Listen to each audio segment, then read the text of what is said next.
this game is.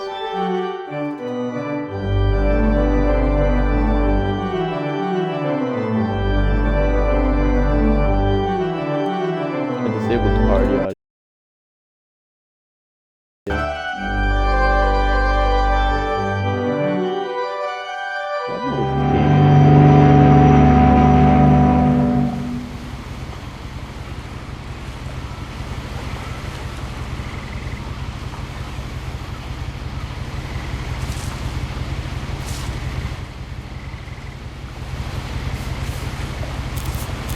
A lot of this isn't going to make sense to you, and I'm sorry about that.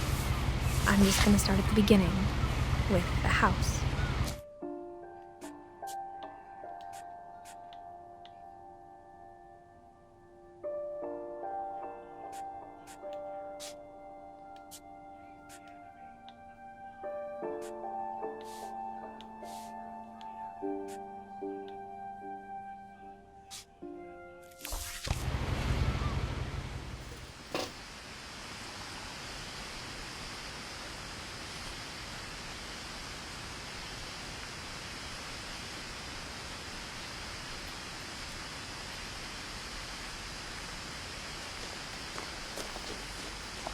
You know, when I was looking at the pictures for this game, it did not look at all like it was a 3D game.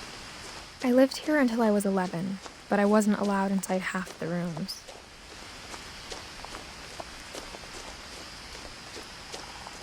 I think it's really interesting how they did this story. Inside the mailbox were bills from 7 years ago, marked urgent, open immediately. I hadn't been back since my brother Lewis's funeral.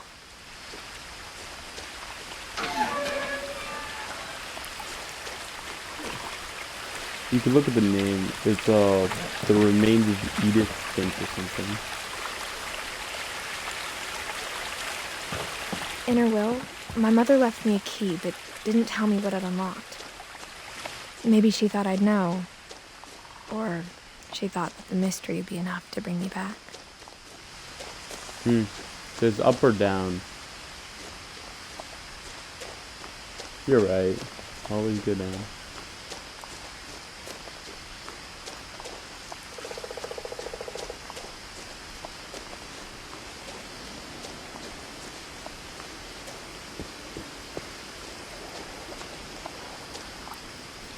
Why can I not walk over there?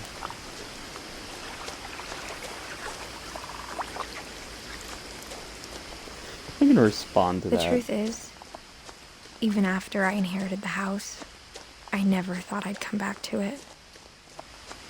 But now I had questions about my family that only the house knew the answers to.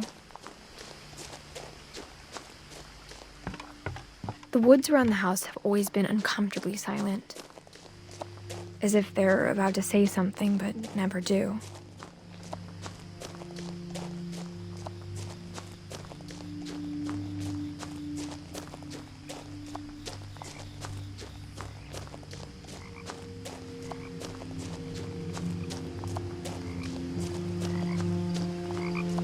The house was exactly like I remembered it, the way I'd been dreaming about it.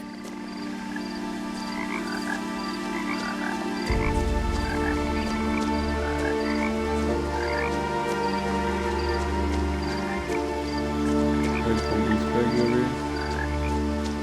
Can I get in the car? Nope.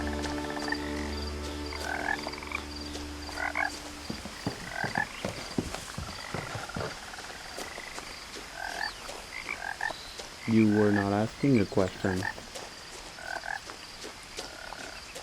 As a child, the house made me uncomfortable in a way I couldn't put into words.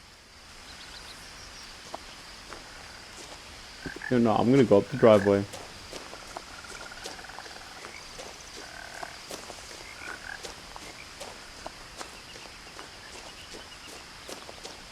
Now, as a 17-year-old, I knew exactly what those words were. I was afraid of the house.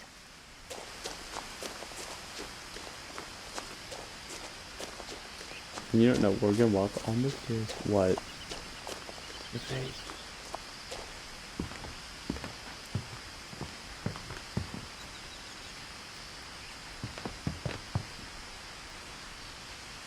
I hoped the key might unlock the front door. It didn't. Oh, really?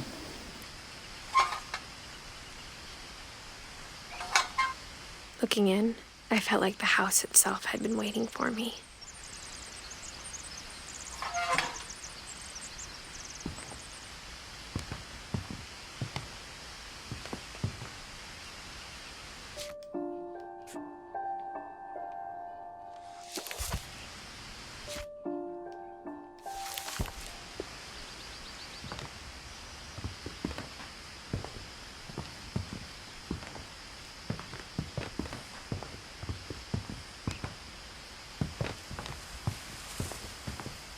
You.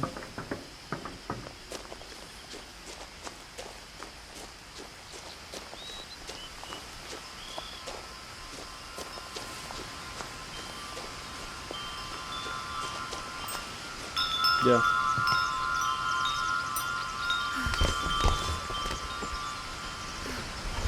Crawling through the doggy door used to be a lot easier when I was 11.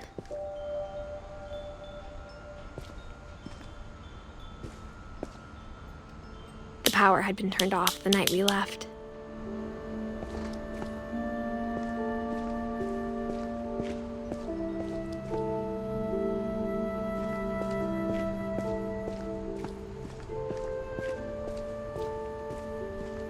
For the first time in years, I felt like I was home. But instead of a family, there were just memories of one.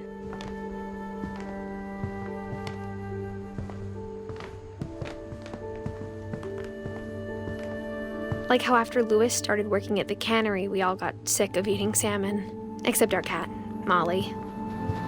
Nothing in the house looked abnormal. There was just too much of it, like a smile with too many teeth. A lot of things got left behind in the whirlwind of that last night.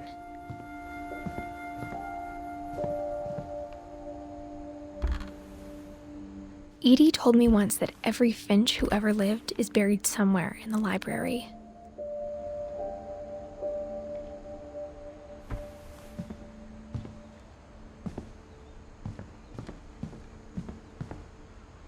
I'm just trying to understand what this game is. After Milton disappeared, Mom sealed up all the bedrooms. Then Edie retaliated and drilled peepholes.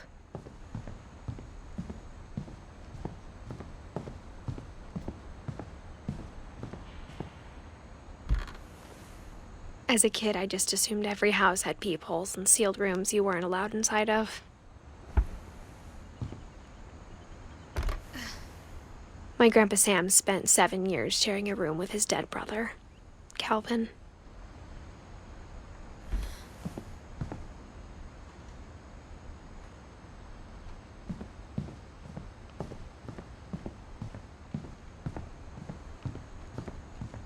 Whenever people ask me about my family, the first thing they always want to know about is Barbara.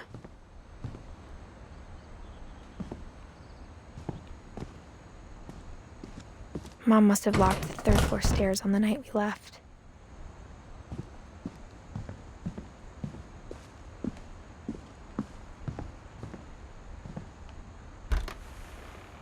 Barbara was a child star for 2 years, until America grew out of it.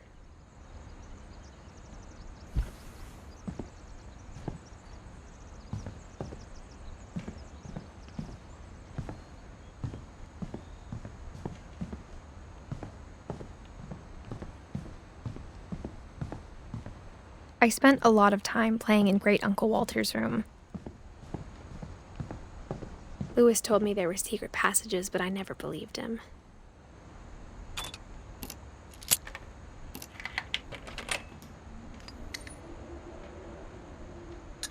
Turns out, my mom was really good at keeping secrets. Now it was time to find out what my mom had been afraid of.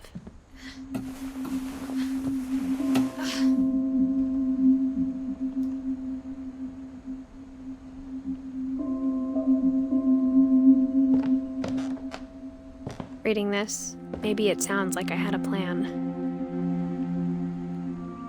But I had no idea what was behind that door.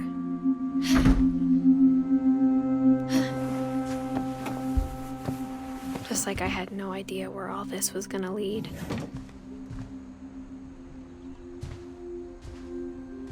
I grew up looking at Molly's room through the peephole.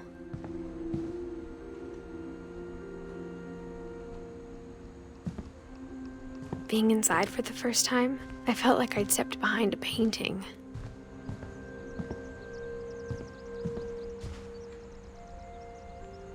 I got the sense Edie had spent a lot of time here.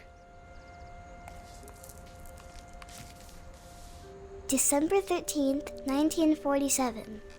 Dear Diary, I'll be gone soon, but I wanted to tell somebody about what's gonna happen. It started when Mom sent me to bed without dinner. I woke up and I was starving, so I looked around for something to eat. The gerbil food was dry, but I didn't mind it.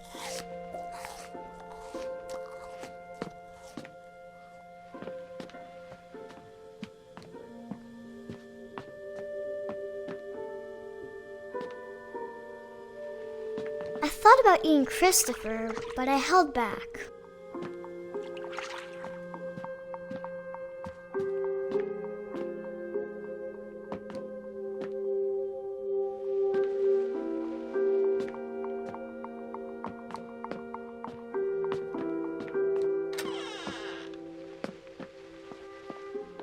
I ate a lot of things that night.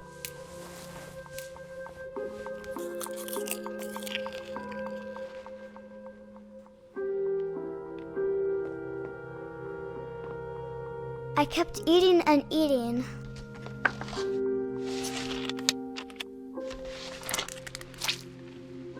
Oh god.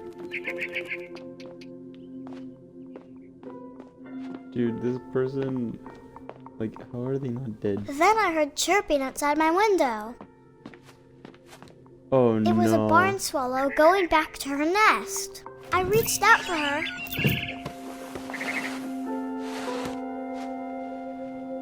And suddenly,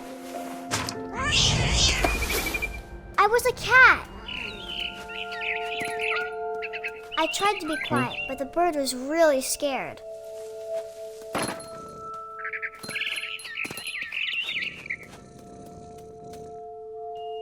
Mom and Dad didn't even look at me.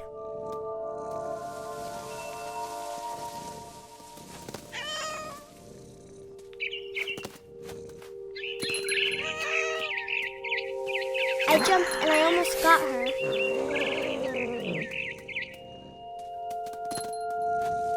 I could tell she was getting really tired. Now I was up in the big tree. I promised Dad I wouldn't climb it anymore. All I cared about was eating that mama bird. I gobbled her up. And suddenly, I was an owl.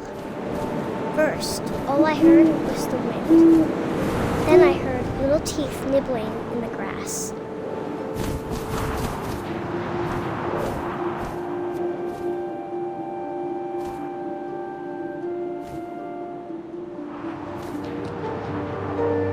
Rabbits.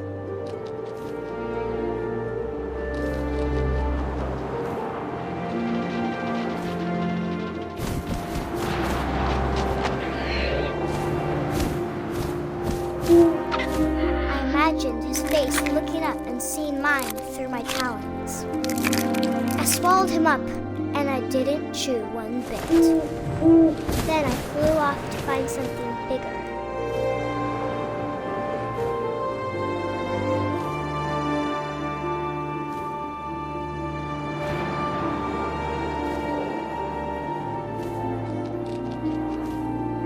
A mama rabbit.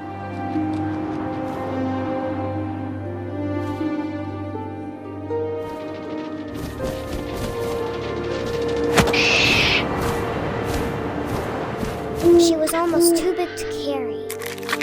I started choking, but I couldn't stop eating. And suddenly, I was a shark.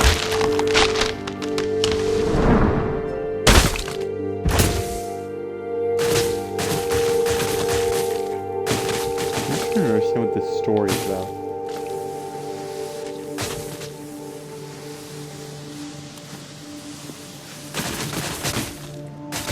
Noob, are you watching the stream?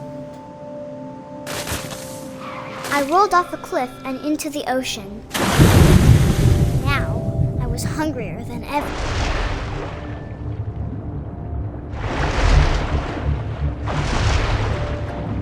I wanted fat, juicy seals.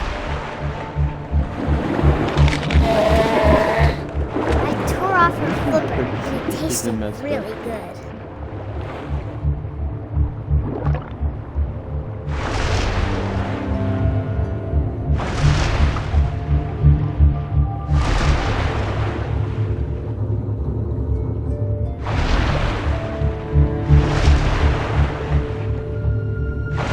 Grabbed on tight. But I was so hungry, I jumped out of the water. When I opened my eyes, everything had changed.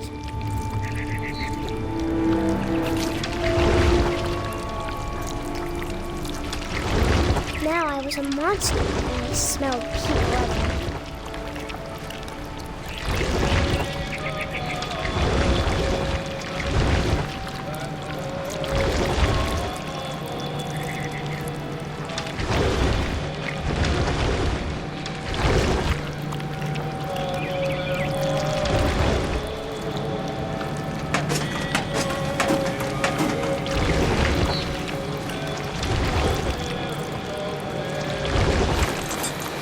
I was big, but I moved real quiet.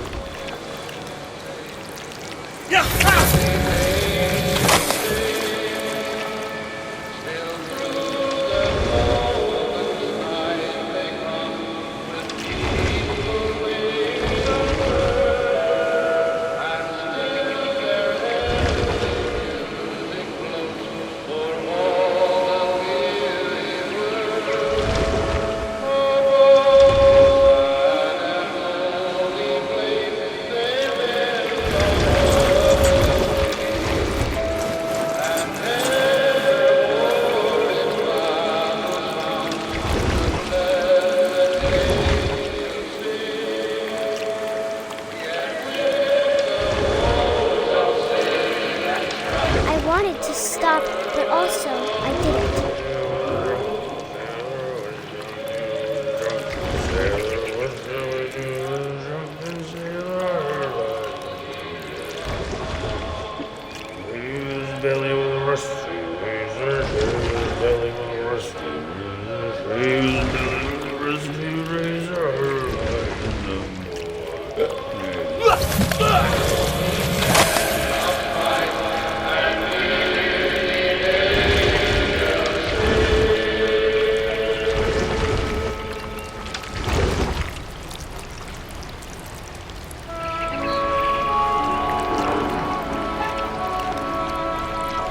After the last passenger, I was still hungry.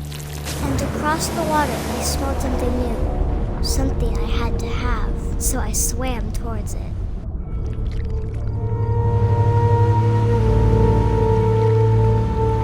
I slithered onto the sand, and the good smell went into an old pipe.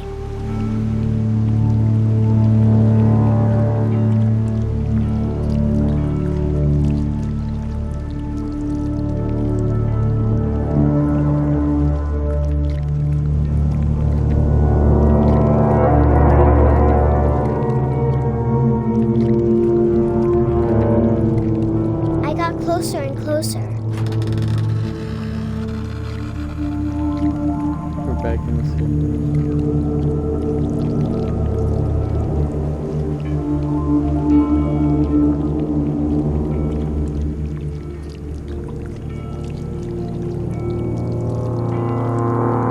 All my stomach started growling. And suddenly, I was me again. I held my breath for a long time, but I couldn't hear anything. I think it's waiting for me to fall asleep. But it's not going to wait much longer. It needs to feed, and we both know I will be delicious.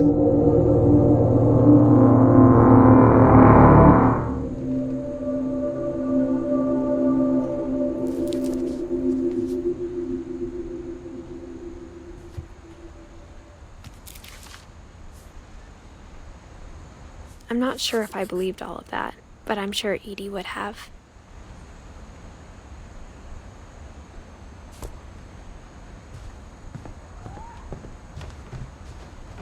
I can't describe it, but I felt like some part of Molly was still here. It's the jellyfish.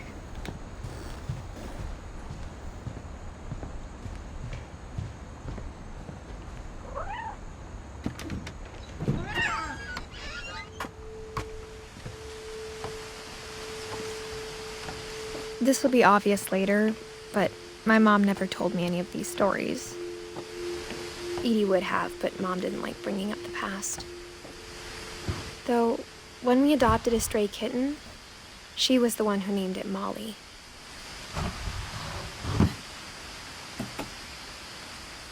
I spent a lot of time in Great-Grandma Edie's room.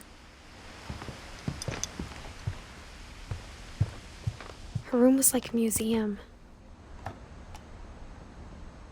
For 500 years, the Finches have been famous throughout Norway for their fortune and misfortune. Odin Finch buries the latest victims of the family curse, his wife Ingeborg and their newborn son, Johan. On January 7th, 1937, he set sail with his family and his house, but 40-foot waves off the coast of Washington send the house and Odin to the bottom of the sea. Odin's daughter Edie, with husband Sven and baby Molly, step ashore on their new home, Orcas Island.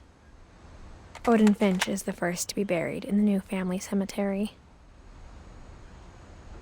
His daughter Edie is already dreaming of a new Finch house.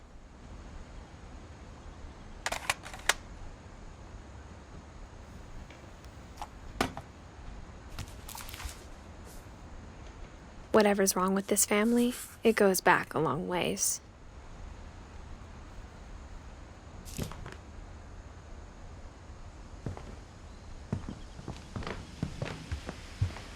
When Edie told people Sven was killed by a dragon, she could also have said he was building a dragon-shaped slide that collapsed.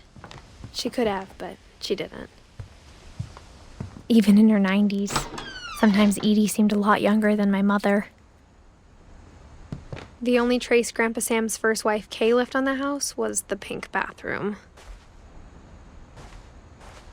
It was a pretty big trace.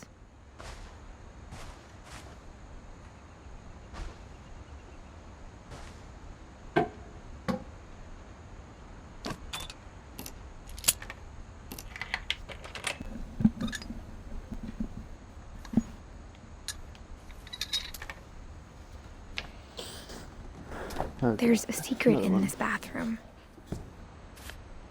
It's in the last place you would look. It isn't in the cupboard. It's hidden in this book.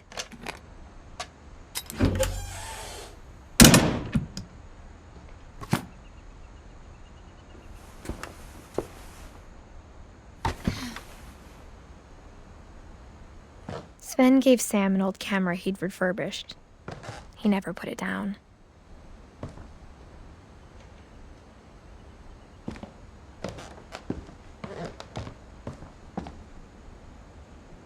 From the paintings on the wall, it was clear my brother Milton had been here before me.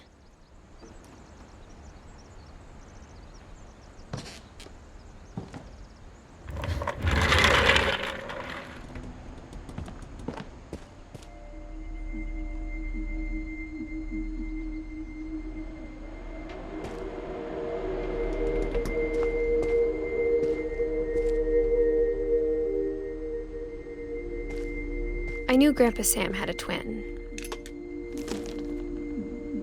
and that he never talked about him.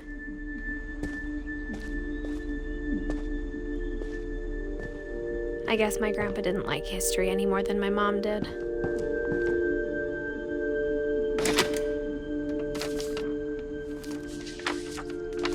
How I Want to Remember My Brother by Sam Finch. The thing I remember is that when he made up his mind, that was it.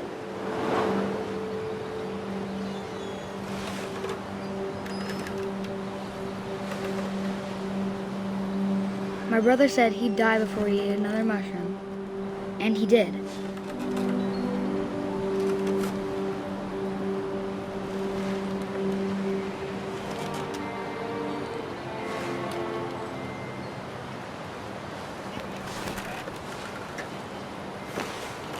At Barbara's funeral, we swore we'd never be afraid again.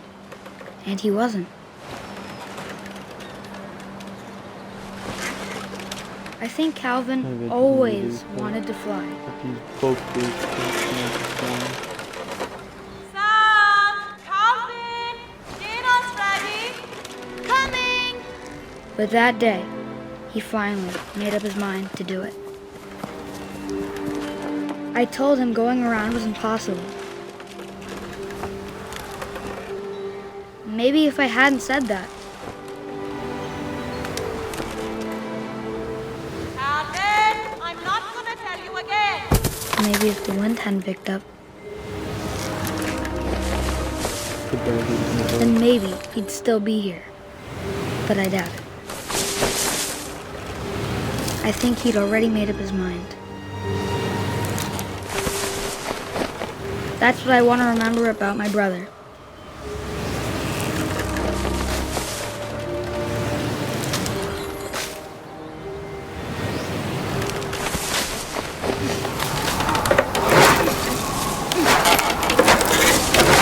The day he made up his mind to fly. And he did.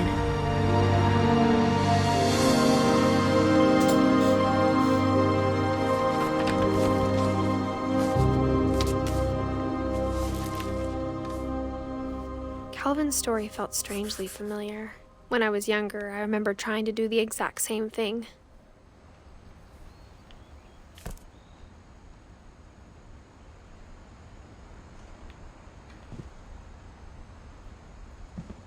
After the funeral, Edie roped off Calvin's half of the room.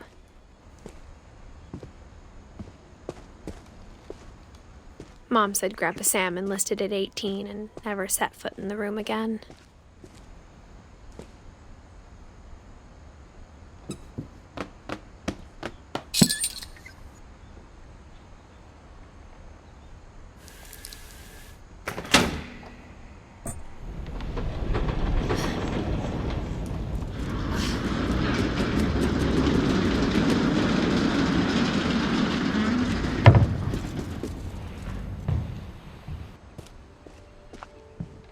The passages were a pretty tight fit. They'd obviously been built for smaller hands and bellies.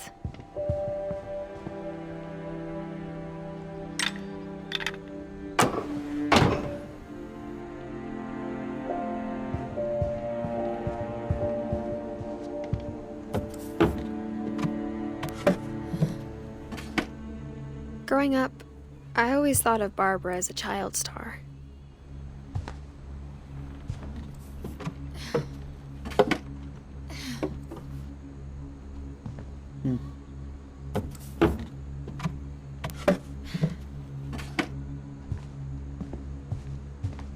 I never thought about how hard it must have been for her afterwards.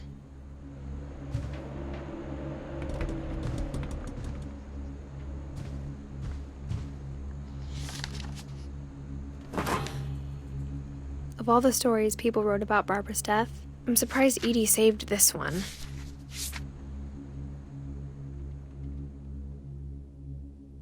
Old Jack here with another ghastly tale inspired by America's most unfortunate family. I'm calling it The Surprise Ending of Barbara Finch. As a child star, Barbara was famous for her scream. Now at 16, she was all washed up. A has-been. But in a lucky break, she'd been asked to perform her signature scream at a local convention for monster movie fans. It was just the boost her career needed. Unfortunately, her scream hadn't aged well. Getting better. I think you just need the right motivation. Her biggest fan and current boyfriend, Rick, was about to demonstrate when... Now that was a great scream. It was Barbara's father, Sven. He'd slipped into a table saw and had to be rushed to the emergency room. So Barbara got stuck babysitting her youngest brother, Walter. Her convention comeback was cancelled. Okay, I'm hearing frustration, but I'm not hearing terror. What if I tried... A gang of hoodlums in Halloween masks have been terrorizing Orcas Island tonight. Police are urging residents to... That came from the basement. You're right! Also, I loved your delivery on that. Why is your basement door locked? Because my dad likes making puzzles and secret passages. There's a key hidden in the music box. The secret is to keep winding and winding until finally the key pops out. Thanks, babe. I'll be back in a sec. 20 minutes later, Rick hadn't returned. So Barbara went to look for him, right on cue. She reached for the music box. And as she wound the key, she listened for Rick, but the house was silent.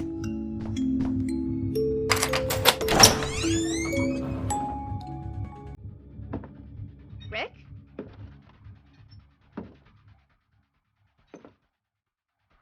She found Rick's crutch and imagined the worst.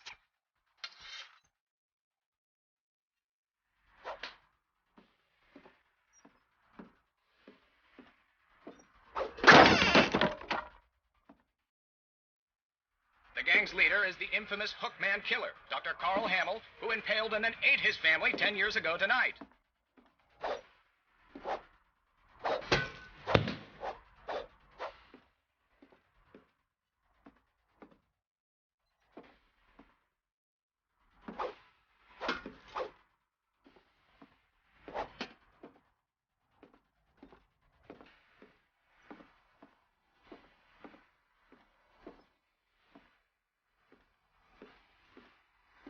The old fridge rattled and grew still. Oh dear! Oh! Rick? Barb, relax. I was just trying to scare you to help you find your scream. Well, I'm not scared, Rick. I'm furious. Then act furious. All I'm getting from you now is that you're hurt and confused and She threw him out, but she kept a little something to remember him by. Barb, have you seen my other crutch? And she was No. still holding it when she fell asleep watching the late picture show. Hours later... Barbara! Walter, what's going on up there? Ah! Okay, I'm coming up, but if this is a trick, you're dead, Walter.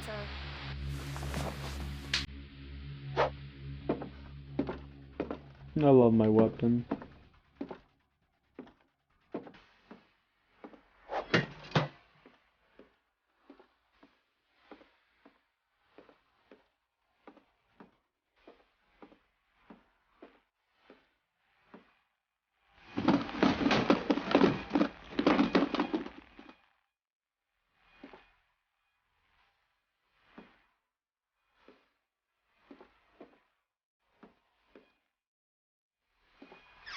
Walter, are you there?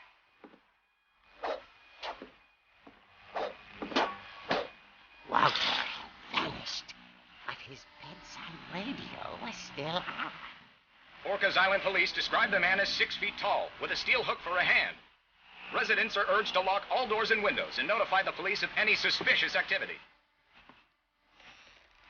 Barbara turned, saw the hook man, and was speechless. He was quite smashing.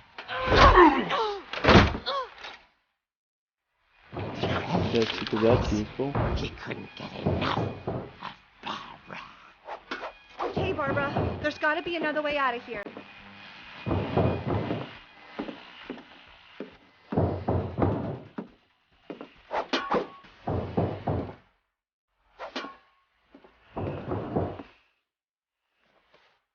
That night, she played her part beautifully.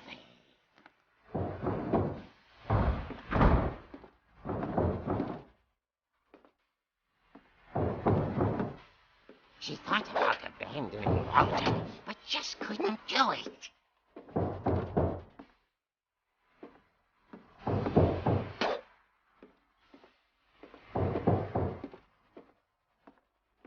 Molly's door hadn't been opened in years. The hinges groaned.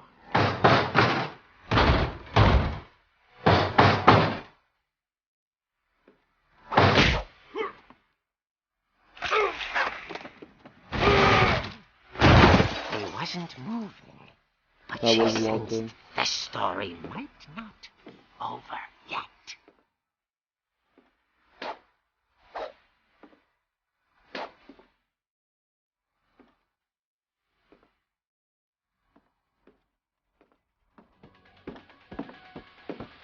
The hookman had vanished.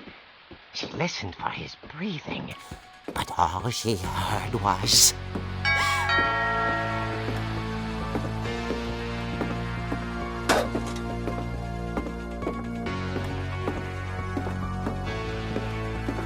At the door, she heard whispering. It was coming from inside the house.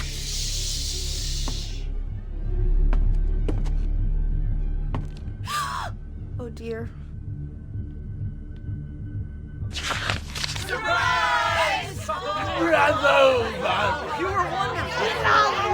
The monsters had come to surprise her. For Barbara, it was a dream come true. Then she saw what kind of monsters they were, and she realized what was about to happen. She was going to be famous. And with her final breath, Barbara Finch gave the performance of her life.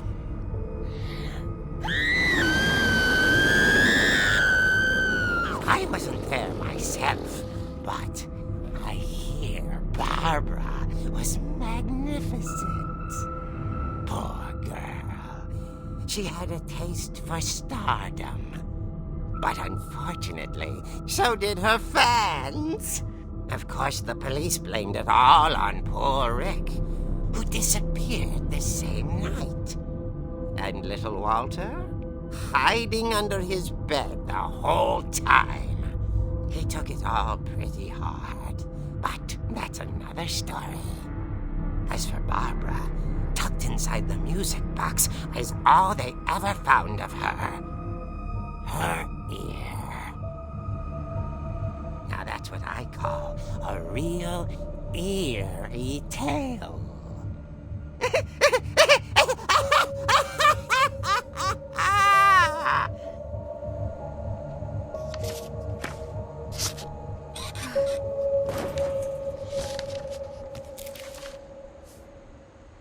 Edie told me all Barbara wanted was to be remembered, as absurd as that comic was. Maybe what Edie saw was a happy ending.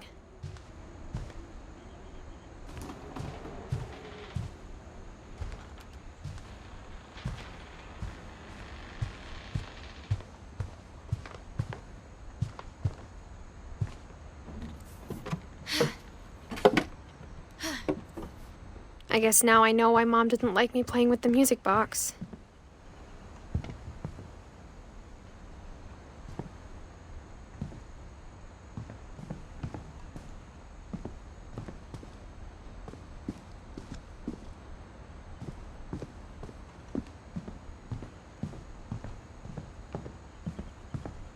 It's funny. All those times I played with the music box and never found the basement key.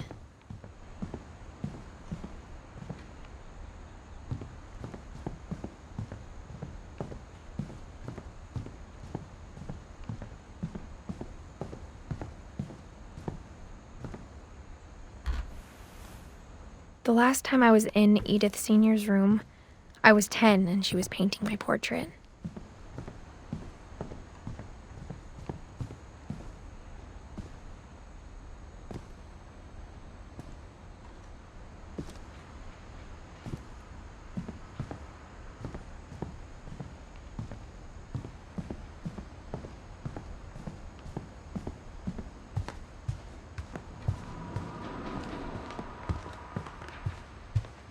The table was still a wreck from the night we left. I wonder if that comic was right about there being a key inside the music box near the basement.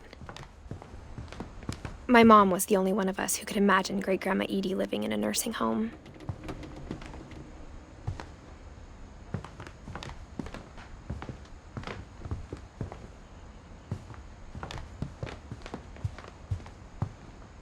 Where's this music box?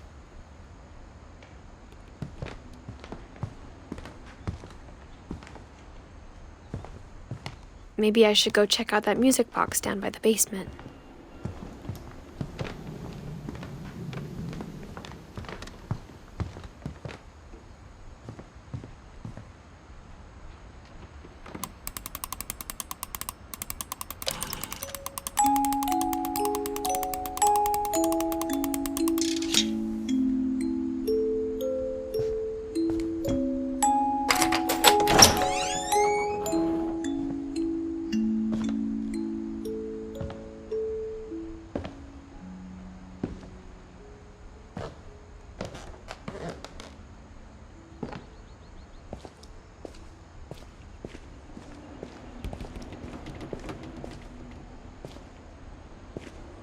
Mom said the basement was off limits, unless I wanted another tetanus shot.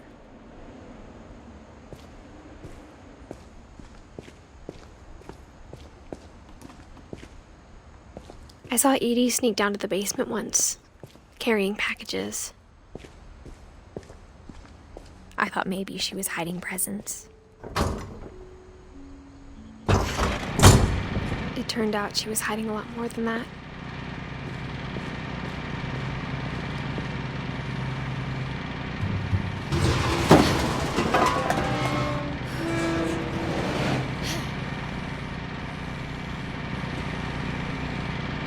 I remember asking Mom once about where Walter had gone. She said after Barbara died, he got as far away as he could. If there's a pattern in all these stories, I think it's that none of us has gotten very far. What odds? We're gonna die at the end here.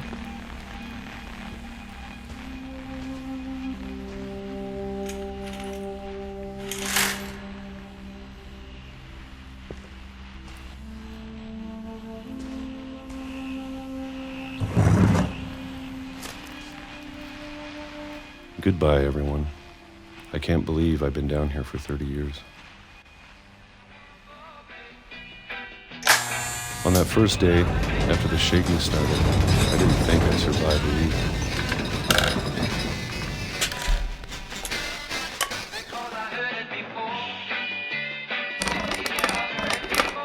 But after a few days, I settled into a routine. That's what kept me sane.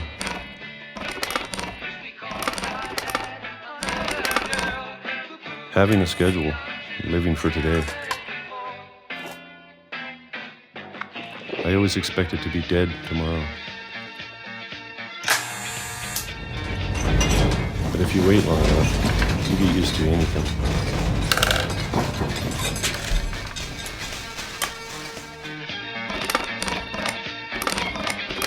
Even a monster on the other side of the door starts to feel normal. Almost friendly.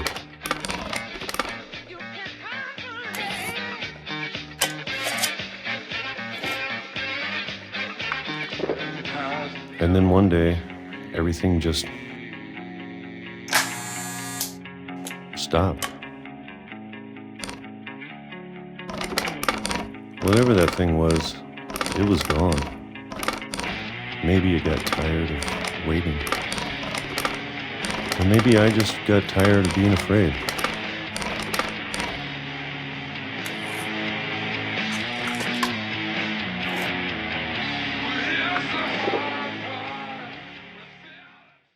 It's been a week now, the longest in 30 years.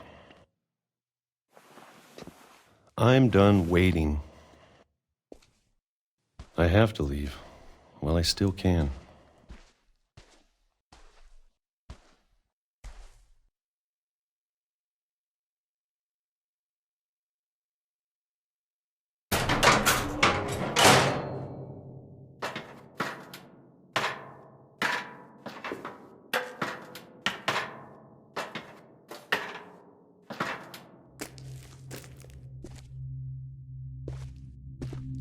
I know it's out there, somewhere.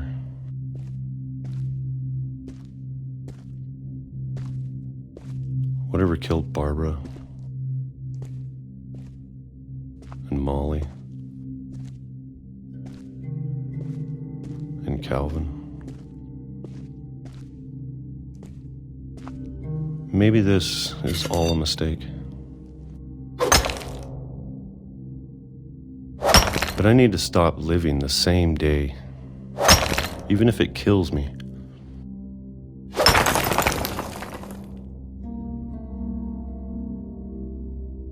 Whatever's out there, I want you to know Here comes the I'm train. ready for it. I'm going to appreciate all of it, especially the food. Where is I don't mind if I only have a year left. Or a month. Or a single week. For 2 seconds. I'd be happy with one new day.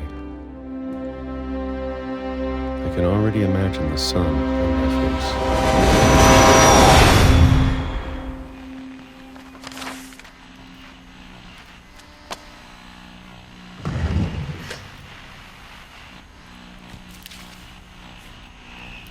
Walter died when I was 6.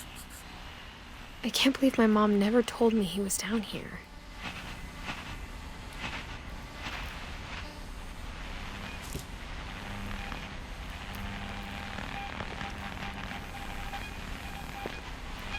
I'm sure my mom was trying to protect me.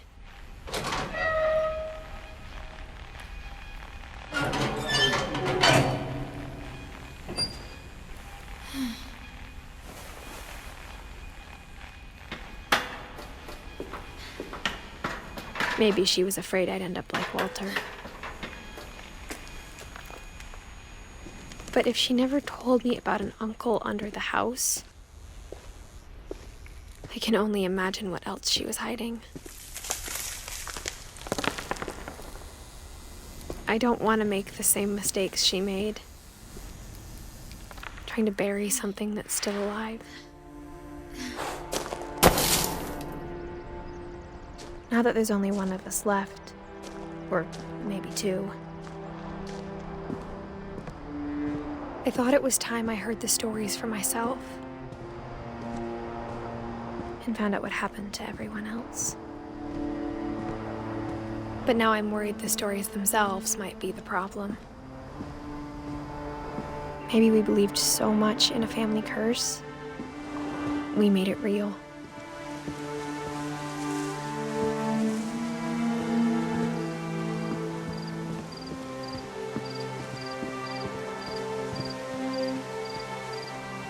I don't know if I should even be writing this.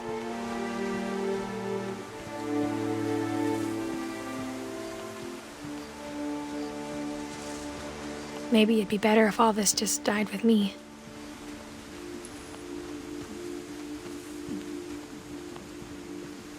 But I thought you should know about your family.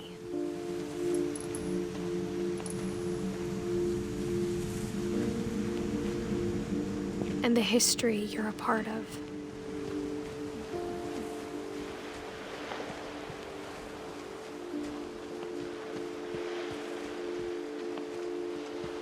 Though to be honest, I feel as lost as you probably do right now. I think the people in these stories believed them, for what that's worth.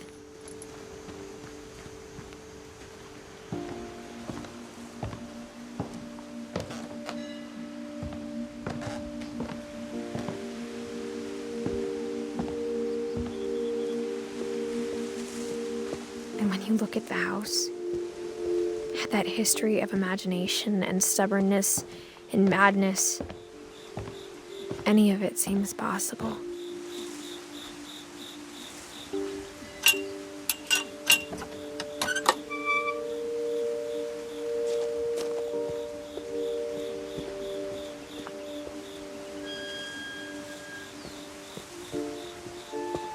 I think we've been surrounded by death for so long, we've just gotten used to it.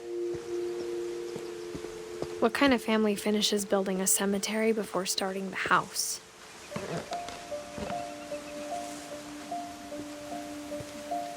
Free falling? Nope. Honestly, can I fall? Nope.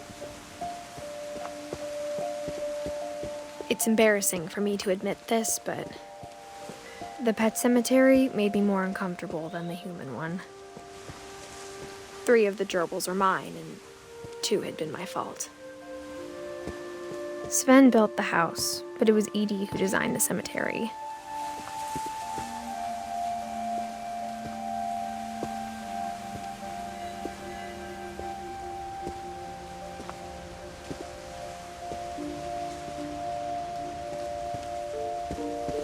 I'm sure Odin's monument had been Edie's idea. My mom was always trying to move on, but for Edie, the past never went away. One interesting grave. She could see it poking out of the water at low tide.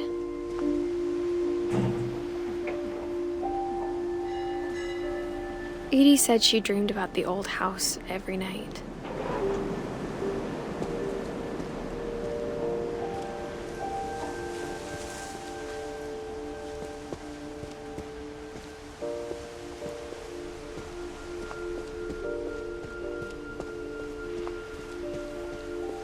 Edie's side was always easier for me to understand.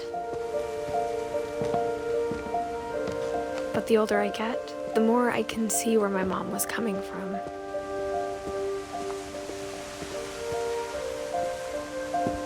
She lost 2 of her brothers, just like I did. I get why she tried so hard to protect us.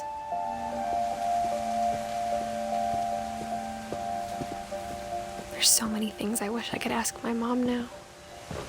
Part of me thinks this is what she wanted all along.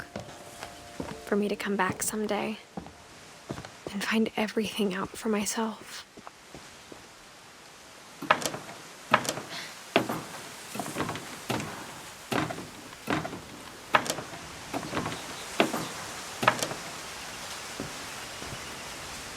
But looking back on it now, if she told me there was going to be so much climbing, I never would have come when I was 22 weeks pregnant.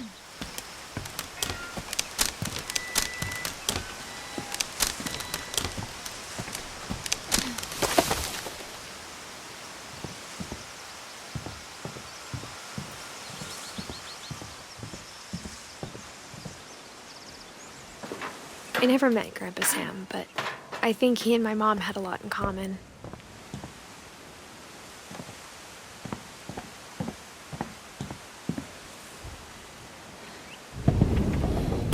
They were both pretty intense.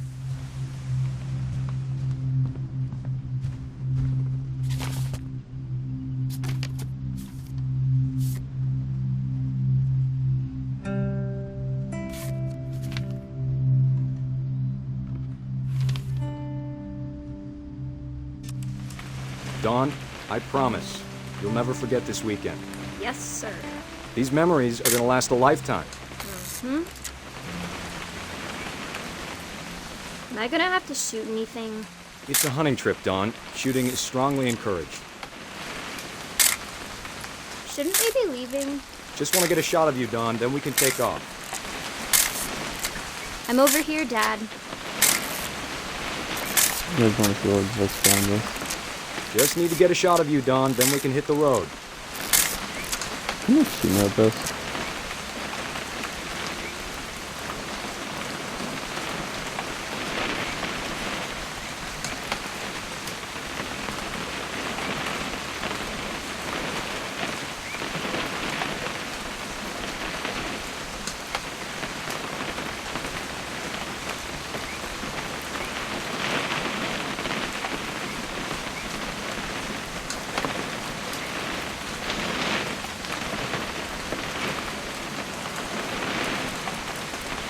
What?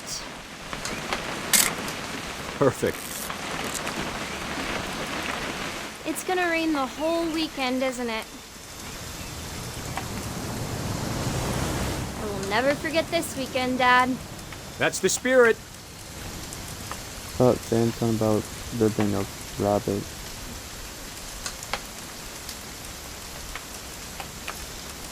Please just take the damn picture. Hey, language.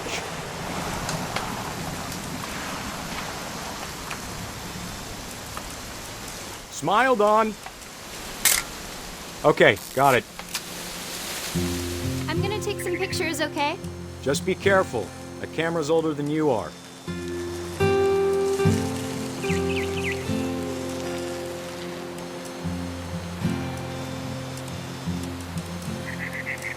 You're right, Dad. It's starting to clear up. Still freezing, though.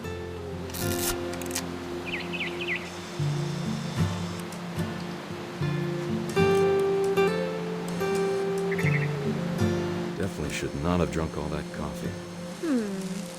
Hold still while I take a... Hey! That's a keeper. I'm just saying, I'm not always gonna be here, Dawn. You'll need to remember this stuff, if you want to survive. I'll be fine, Dad. You know who else thought he was gonna be fine? Some guy who died. Dawn, I'm being serious. I know, Dad. You're always serious. Doesn't being out here make you want to chill out? Well, to tell you the truth, I haven't been out here in 20 years.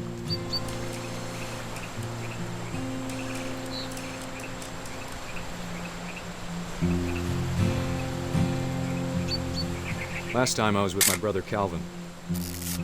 Man, that was a great trip. Your grandpa Sven taught us how to fish, how to build a fire. We found an old logging trail. There were deer everywhere. Dawn, don't you think you could find something more interesting to photograph? Nope. You don't need to waste any more film on me, kiddo.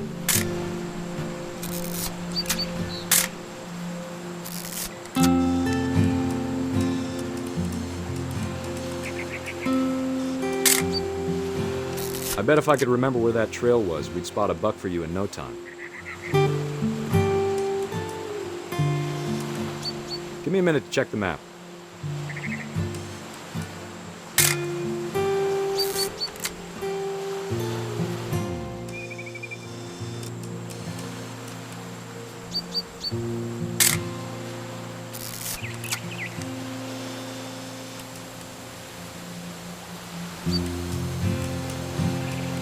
Let's see. Dad! Good eyes, Dawn. Before you take the shot, let me get a picture of it. Dad, I... Let me get behind you. Do I have to do this? Dawn, you don't have to do anything. Great shot, Dawn!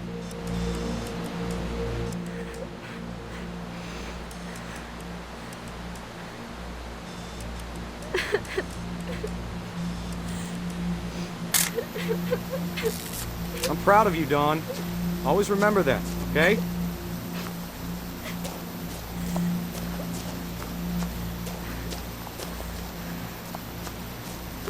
Dad, it's twitching. I think That's it's totally so... normal, Dawn. Just focus on the camera. Try not to think about...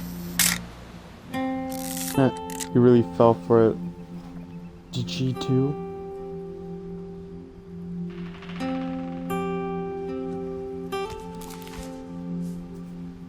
Of all these stories, that's the one I wish most that my mom had told me.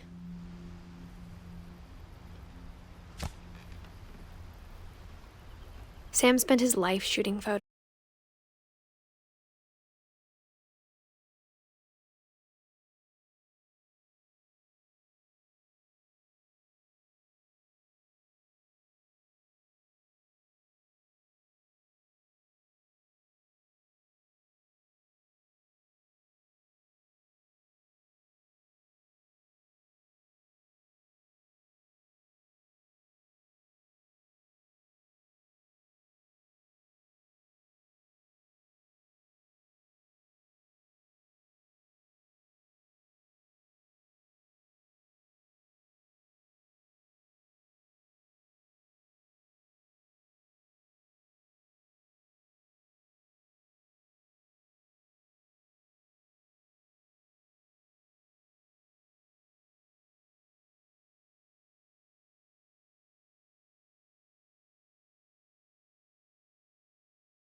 father made him come, of course, but Gus stood far apart, just flew his kite and bottled up the storm inside his heart.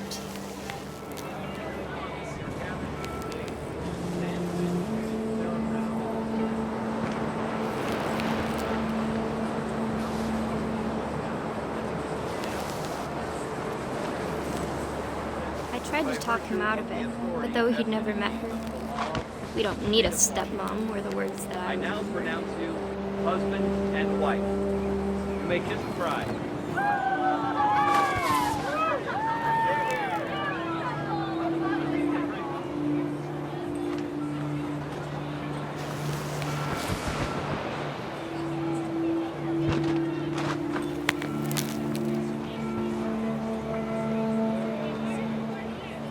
What we do?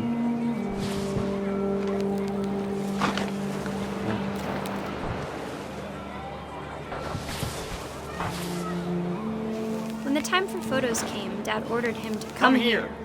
But Gus declined, and as a sign held up his middle finger.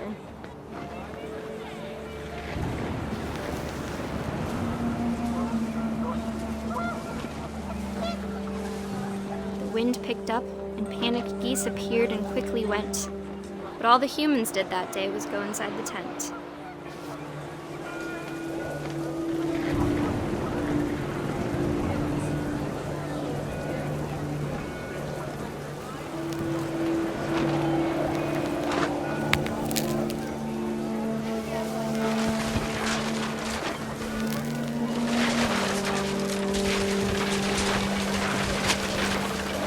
The rain came down in buckets then, but no one seemed afraid that nature might destroy the tent our dad had crudely made.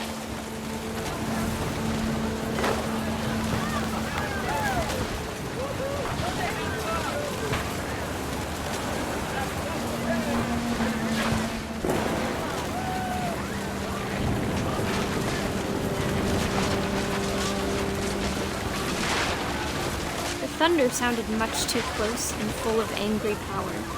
But all my father said to this was, "Make the music louder."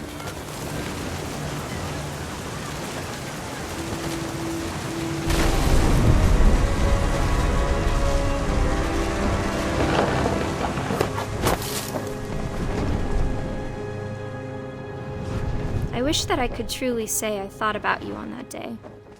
Out there on the beach alone, just you, the wind, the sea, and foam. But I didn't, until we found you.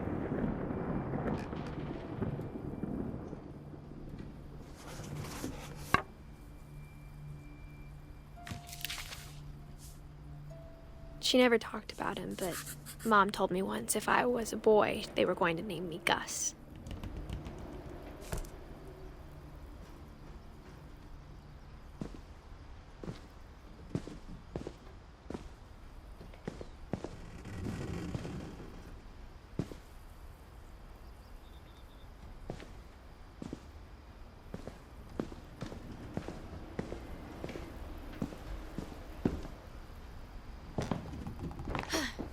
My mom moved up to the loft after her brothers died. At the time, it was as far away as she could get.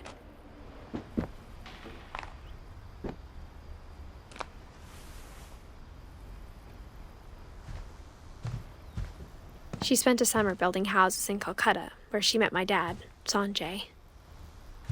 Religion was another thing my mom never talked about, but I think it helped her a lot after her dad died.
think that's it,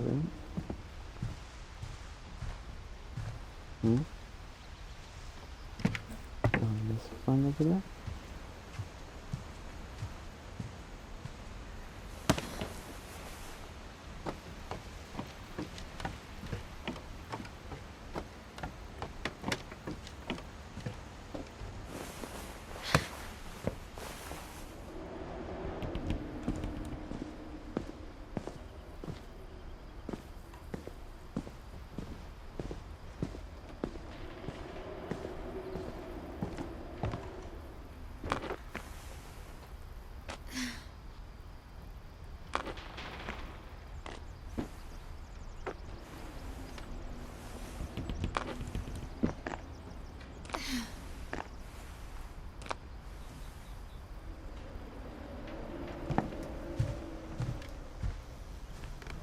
My mom moved to India a week after graduation and got a job teaching English. Louis was born a year later.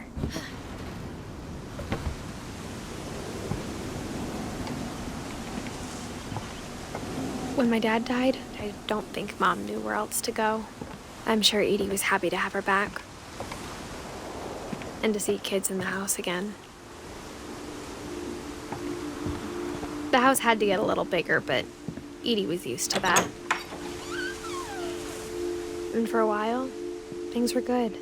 Almost normal, but it didn't last.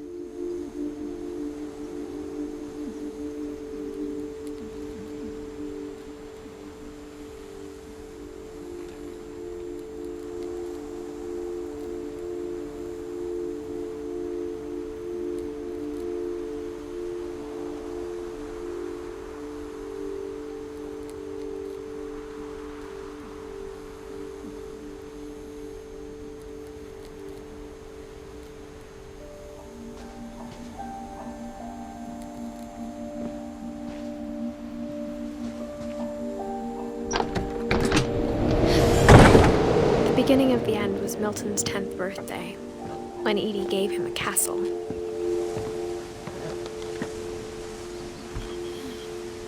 After Milton disappeared, the only thing he left behind was a room full of paintings.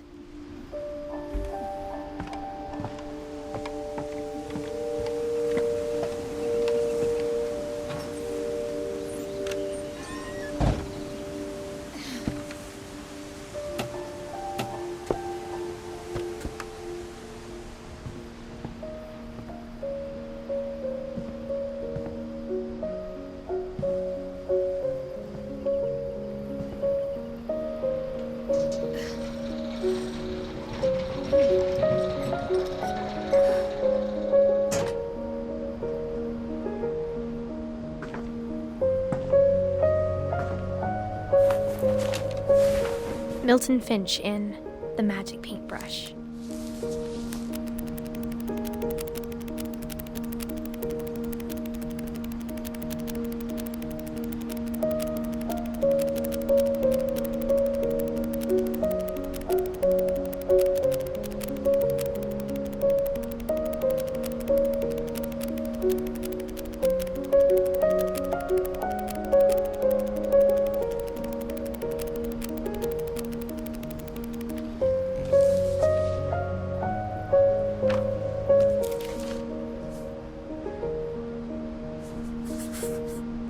I was 4 when Milton disappeared.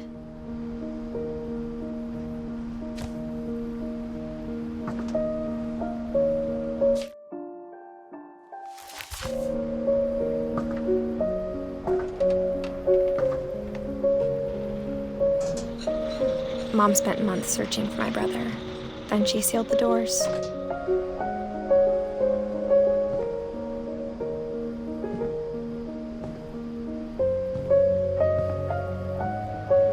Whatever Milton had found in the house, Mom didn't want it getting out.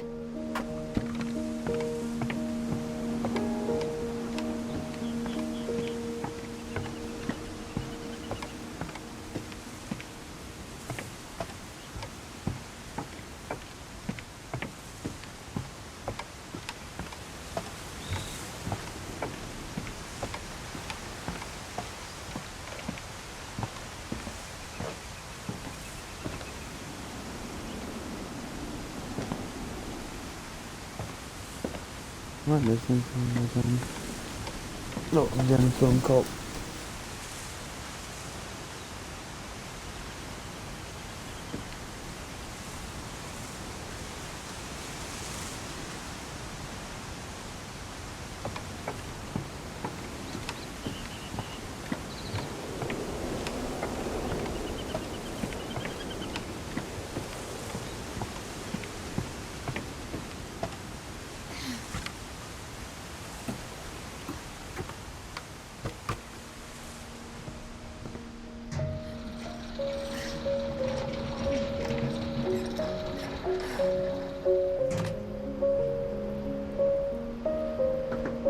It's actually not that bad of a game.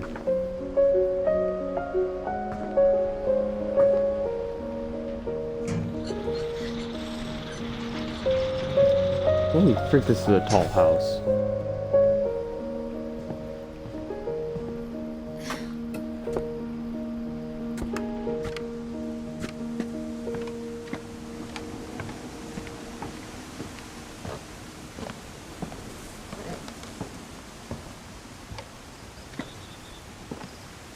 Mom definitely blamed Edie, but I think Louis blamed himself. After he graduated, he just spent more and more time in his room. Until Mom got him a job at the cannery. Everyone always told me to stay out of Louis's room. Except Louis.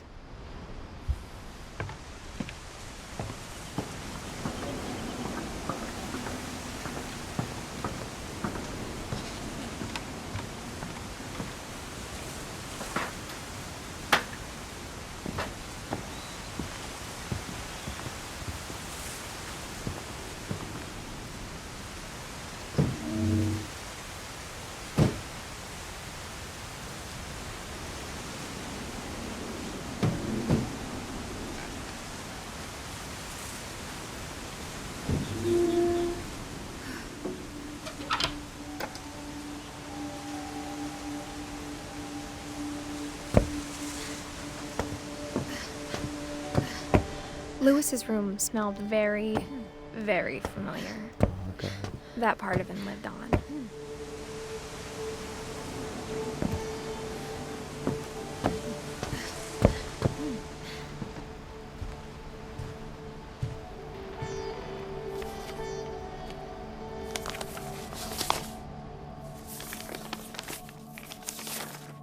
Dear Mrs. Finch, as Louis's psychiatrist, I can understand your desire for an explanation. As I see it, the trouble began in January, shortly after we convinced your son to seek treatment for substance abuse. Newly sober, I believe Louis first noticed the monotony of his daily life.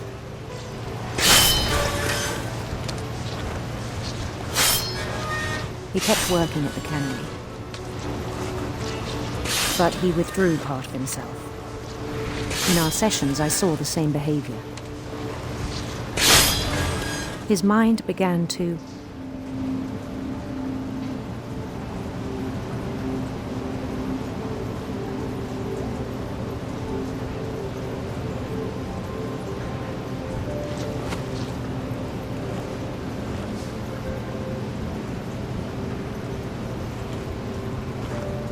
wander.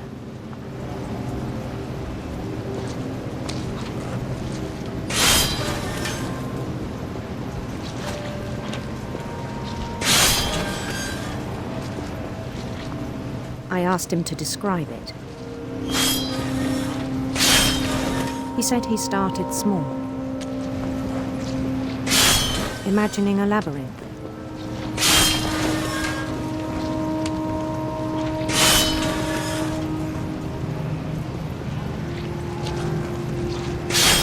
He'd feel his way about. Then something moved. Bats and toads.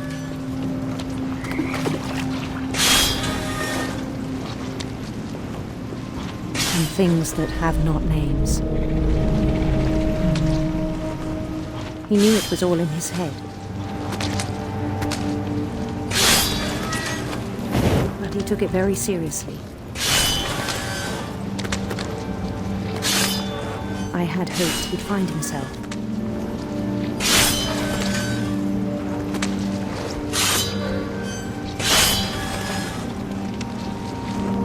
But he found something more.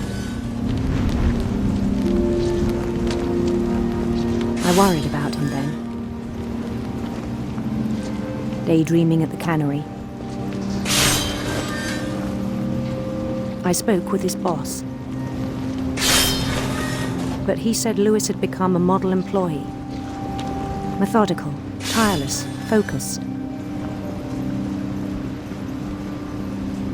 Like a whole new Lewis. So I let him go on.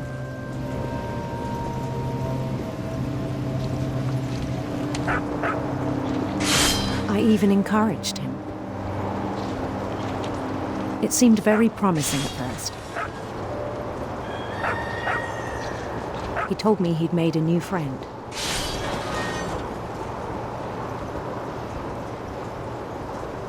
On the edge of a city he named Lewis Topia.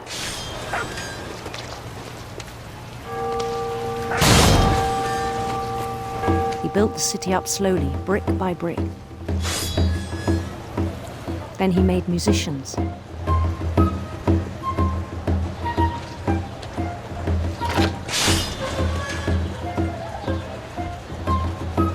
And songs for them to play.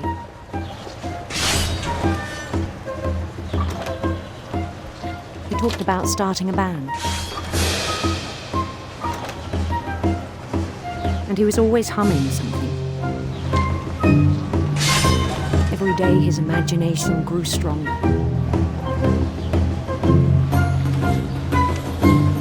He no longer spoke at the cannery. But his chopping was as reliable as ever.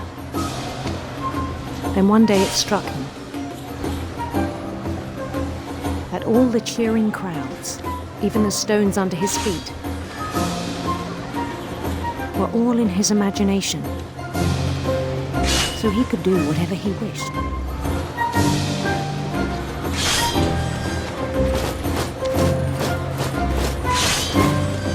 He held an election for mayor. And he won. What? They begged him to stay, but his mind was already wandering. Really? It became a game for him.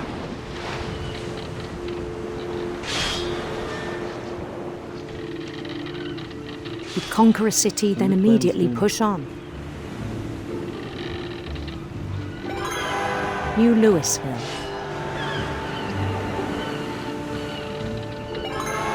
St. Louis. He started drifting away from our reality.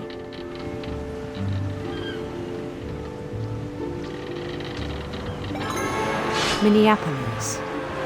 Until one day he forgot to go home from the cannery. Even as his mother pleaded with him, part of Lewis kept sailing on.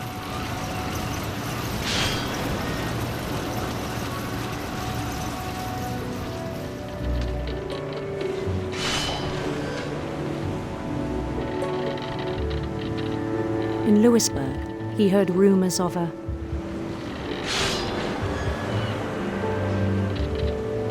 handsome queen or beautiful prince?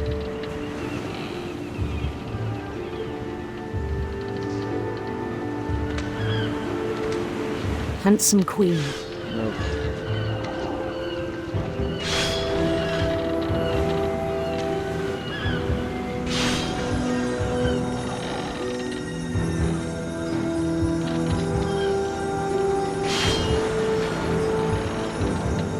The queen was on her own quest for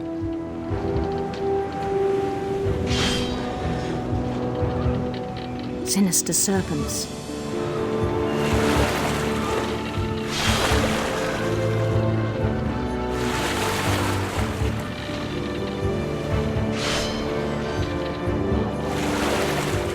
He followed the sound of her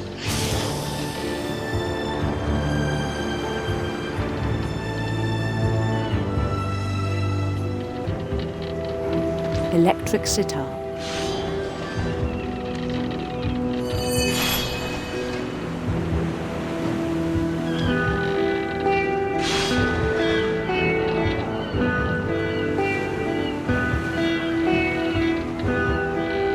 His chase led him to a golden palace east of the sun and west of the moon. Even then, his logic remained sound. He knew the world was all in his imagination.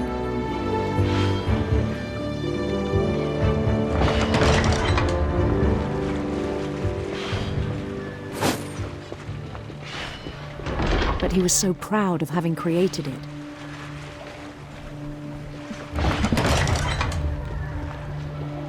In his own eyes, he'd become something greater than a king.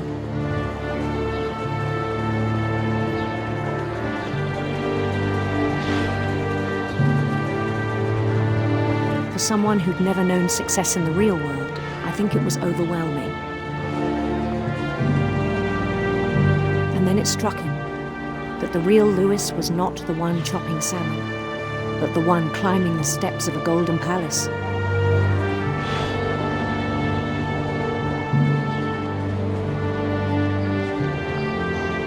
My imagination is as real as my body, he told me. It was hard to argue with him.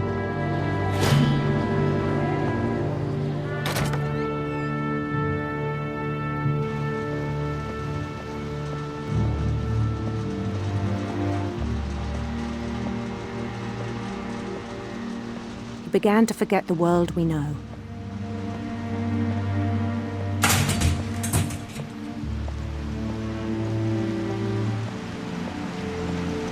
I think it pained him to remember Lewis, the cannery worker.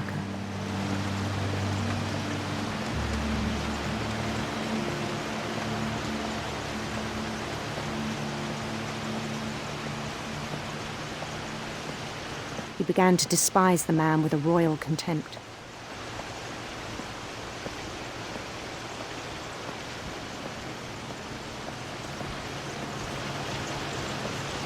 I still thought I could save him. Even after he said he was being crowned king over all the lands of wonder. The palace would be packed with his companions.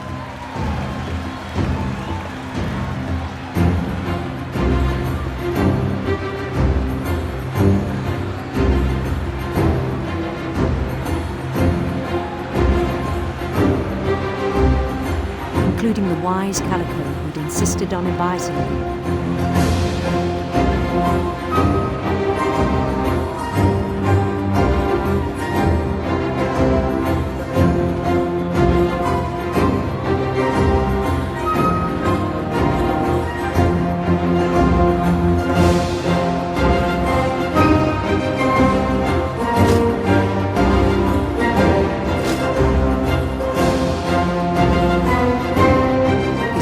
Waited, holding his crown.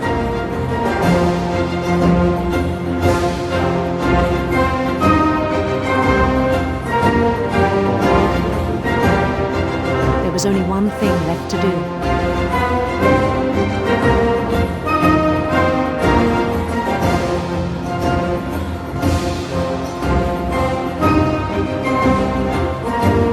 Bend down his head.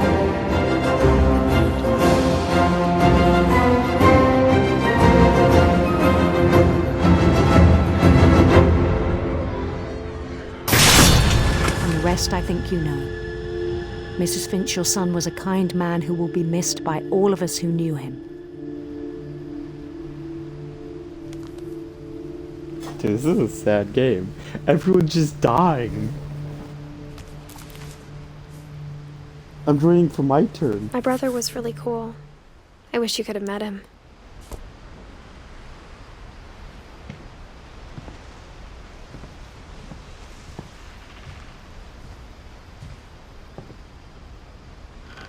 No, like, literally just...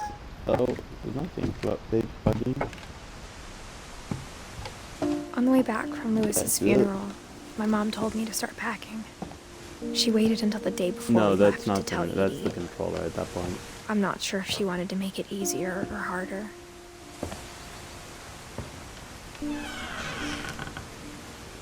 I wish we'd stayed. But I understand why we left.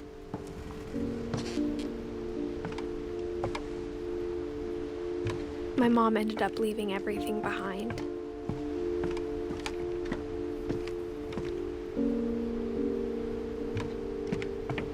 What happened that night had been coming for a long time. Maybe it should have come sooner.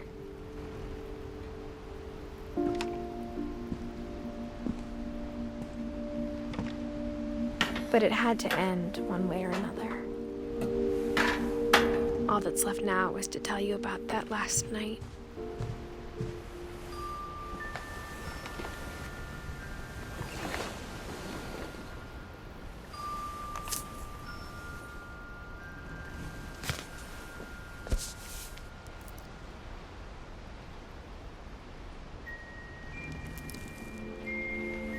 That whole last day, Edie just watched us pack and didn't say a word.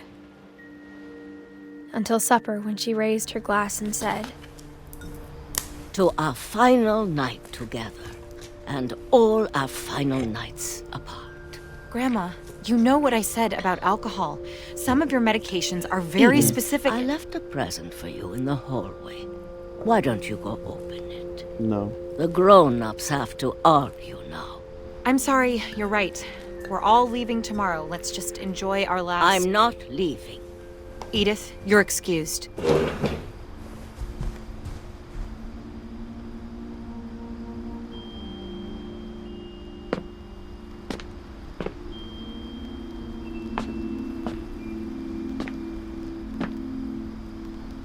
The power had been shut off that morning, but Edie always had plenty of candles. When my mom sealed the library, I don't think she knew about the other entrance. Or that Edie had a key to it.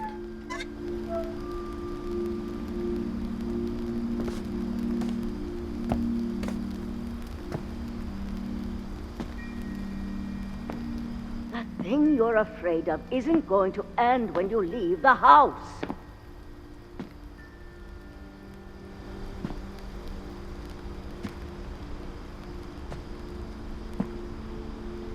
Edith has a right to know these stories.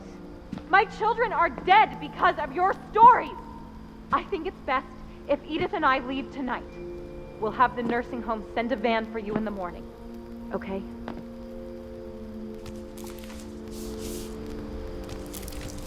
Dear Edith, there's so many stories I wish I could tell you, but there's only time for one. This is about what happened on the night you were born.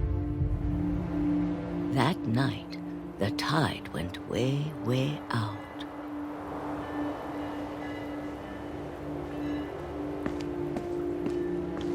It was the first and last time I ever saw the old house aground. There'd been an earthquake out in the middle of the ocean.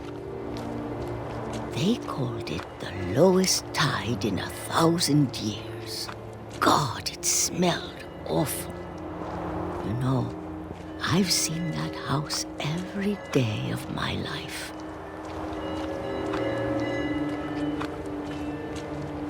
But I never thought I'd go back to it. When the fog rolled in, I lost my way.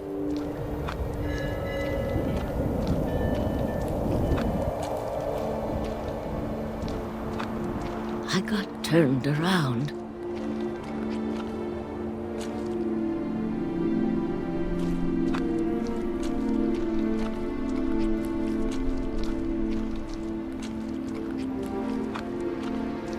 I started seeing things.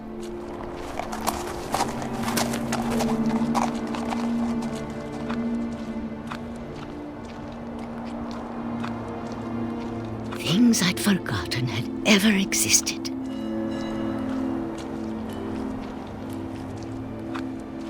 But when I saw them, they felt like old friends. That night, a lot of things came back to me. Or maybe I came back to them.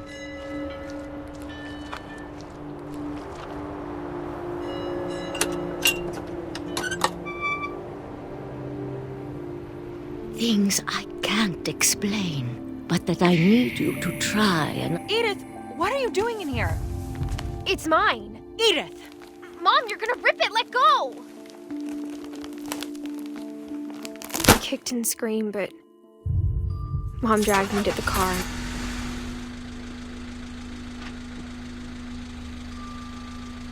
I never saw Great-Grandma Edie again. The next morning, the van came to pick her up, but she was already gone. After that, we moved around a lot.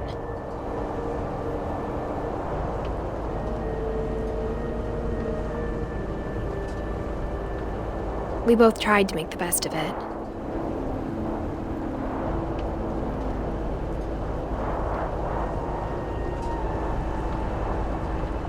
A few years went by.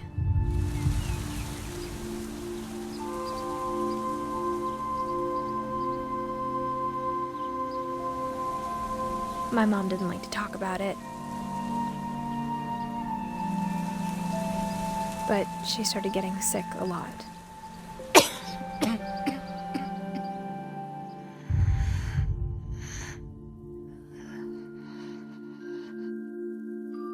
She got better for a while, and then she didn't. And then I was alone. The last Finch left alive.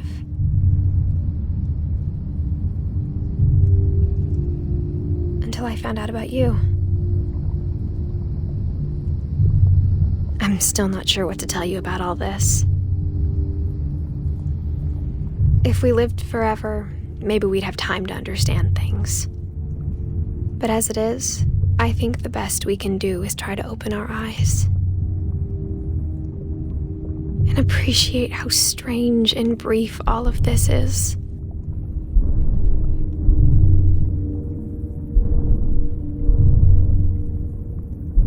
This journal was supposed to be for you. But now I hope you'll never see it. I just want to meet you and tell you all these stories myself. But I guess if you're reading this now, things didn't work out that way.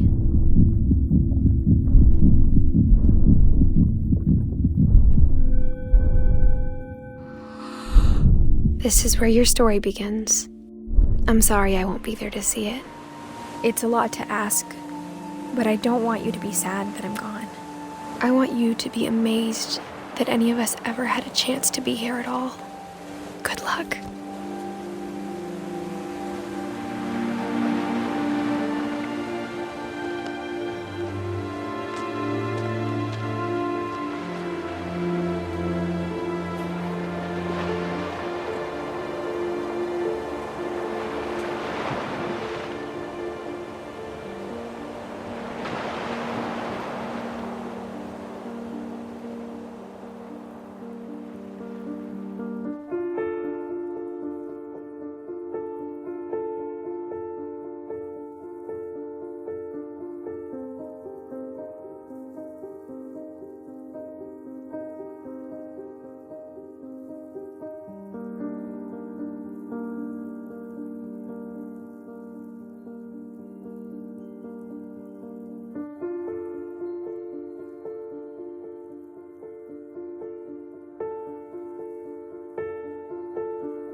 like every time I do these games, I always have to leave the entire credits.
Alright, well with that, I'm gonna end the live stream here. Oh, because I finished the game. Well anyway, we'll see you when the next live stream is. Until next time.